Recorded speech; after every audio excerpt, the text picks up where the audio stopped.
I feel that we are always loath to appreciate the other. We are always being extremely economical with praise, whereas I would think that one should be generous with praise. And whenever you get an occasion to extend a compliment, you should never refrain from it. Now, this comes up because I see this sort of relationship advice online, which I think can backfire. And my idea is to give you an example and explain to you what could happen if you don't apply your mind to some of these nuggets of wisdom that is floating around online. Take this example of this lady who comes out and says, if your partner does something nice for you, never think that it is the niceness of the person. Always think it is your own goodness. It is you who has evoked that reaction. And she justifies it by saying that because that person is sure to let you down eventually, and then you are least likely to be disappointed. So, in order to protect yourself from a future eventuality of disappointment and disheartened situation, you need to do this and you need to keep the power within yourself and say, okay, if he's doing something nice for me, no big deal. It is me who brings out this niceness.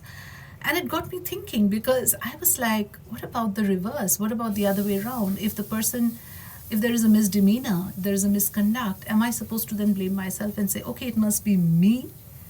It must be me that has evoked this sort of a misbehavior? Because it has to apply both ways, otherwise, it doesn't add up. And then I realized that human experiences are limited. Human experiences determine our wisdom, and therefore our wisdom is limited. And we are all products of our experiences.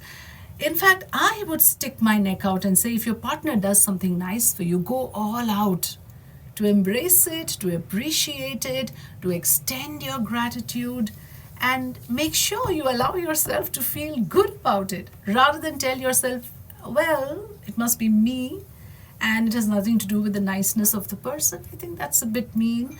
And I would also say that if you are very calculative in your relationship, if you are very transactional, it is likely to backfire. You will never be at peace because you will be forever doing your own internal calculations and your permutations and combinations on, your scheme of things. And you are in this web, in this labyrinth of, very, I would say, destructive thought process.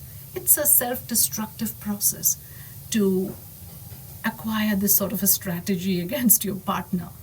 Please don't. I would say rather keep your mind open, give credit where it's due, never be miserly with praise, always be generous with compliments. That's how it is. And that is how you will forge strong relationships, healthy relationships.